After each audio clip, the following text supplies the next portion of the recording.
Hey guys, it's Morgan. So, I got a new bookshelf. Now I have three, and I had to reorganize them. And I noticed that there were some books that I absolutely loved and wanted to get to, and there were some books that I just kind of need to get rid of. So, I thought that this video would be about that. Just kind of rediscovering the books I love and why I love them, and then getting rid of books. Ones I don't want, ones I know I'm not gonna read. So the first book I got is Lucky Bastard by S.G. Brown.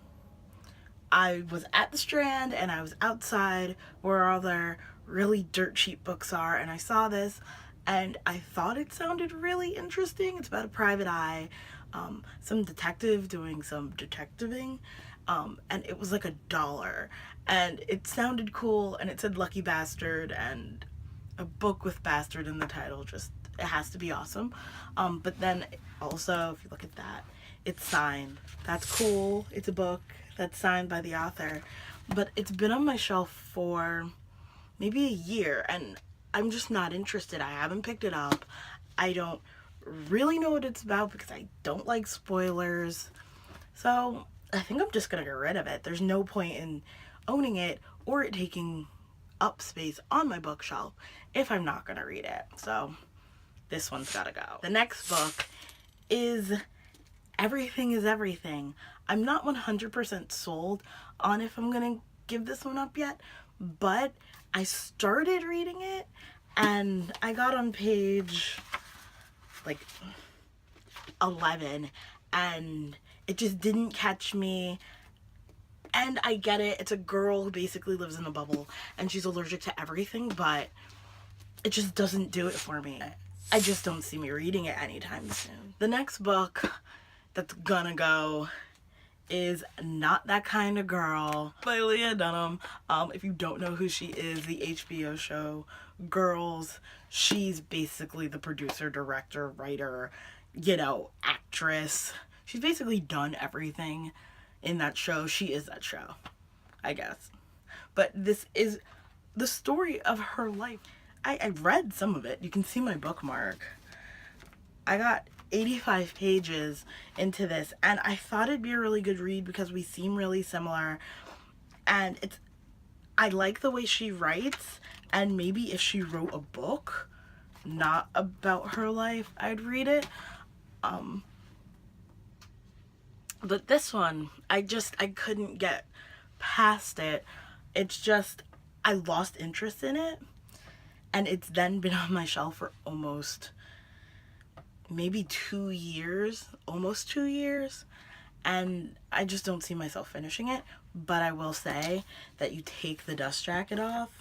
One, it's this really pretty shade of blue, and you can see like the ballet slippers, but then the other part is you open it up and look at it. Wait, let's see if we can get close. It's just like beautiful, and then it's like ribbons and carrots, and there are pencils and a guitar and beer. We all know I love beer, but I just don't see myself finishing it. So yeah, this one, it's gonna go. So the next book is Off the Page. I got this when it was really kind of popular on BookTube, and I think I really just picked it up because of the hype. I was at the Strand and I think it was on the shelf for $7, and it was new at that time. So to find a copy for $7, I jumped at it. But as it was sitting on my bookshelf, I lost more and more interest and the hype wore down, and I just don't see myself picking it up and reading it. I just don't see it, and I love a good princess. So the next book is Magnolia, by Maria Dahava Headley. Yeah, it's a beautiful book, and it's blurred by Neil Gaiman, but I don't see myself reading it. It's also blurred by Victoria Aveyard, who wrote Red Queen, but I just don't see it happening. I don't see it happening. Afterworld by Scott Westerfeld. I might audiobook this, and then depending on if I like the audiobook, I might keep it. But I know it's kind of a dual world in the sense that there's a girl and she's an author, and you're watching her go through her journey publishing her first story, and then you're reading her first story every other chapter, which sounded really interesting. It's just that it kept dropping down in my TBR, and now it's like at the bottom where I can't even see it. So I might audiobook this one, and depending on if I like the audiobook, I might keep it. But as it stands right now, it's not looking very good. It's just not at all. And the last book, which I'm only getting rid of it because I now own 2 copies of it. There was this huge fiasco with one of the sites I order books from, and I wanted a hardcover, and they sent me a paperback, and I did it twice thinking, hey, they fixed their mistake, and they didn't. So now I've got 2 paperback copies. But that would be Big Fish. It's the movie cover. I didn't want the movie cover. I didn't even want a paperback. But it's a paperback. And it's the movie cover. I don't want it. At all. I don't know why I did that. So those were the books that I don't want. Now, as I said, new bookshelf, had to reorganize, and I love just looking at my shelves. I love looking at the books. I love holding them and feeling them. And if that's weird, then I'm just a big weirdo. I don't know. But it made me excited and push books up on my TBR that I haven't read yet. And it made me re-love books that, you know, I haven't read in a long time. And I'll just show you. So, the first book is The Astonishing Life of Octavian Nothing by M.T. Anderson. This is volume 1. It's the Pox Party.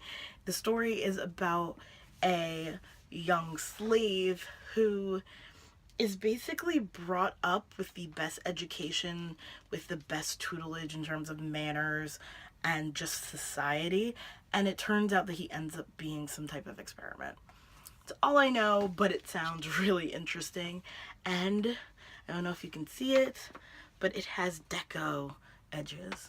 And then, like I said, it's a duology, I believe. I'm not sure if there's a 3rd book. I don't think there is, but I'll look that up. I don't know. The Astonishing Life of Octavian Nothing, Volume 2, The Kingdom on the Waves, where I guess that's him in the front. But this is Volume 2, also with the deco edges, and we love a series that matches.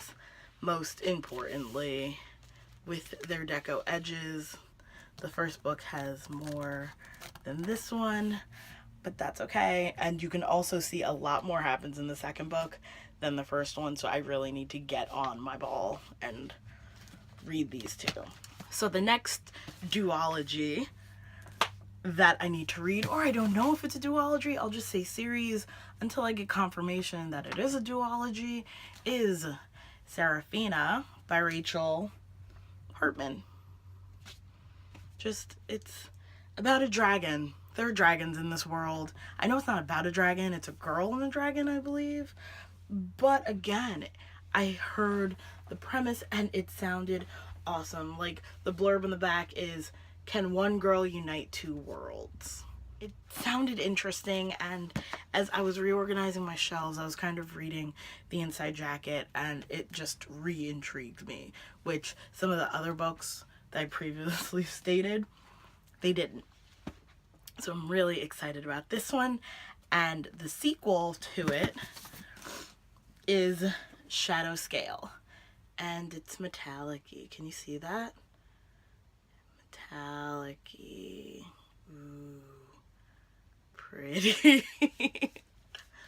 It's the sequel. I know absolutely nothing about it because I don't like spoilers. So since I barely know what goes on in the first book, I'm just not even gonna read what's in the second book until I finish the first.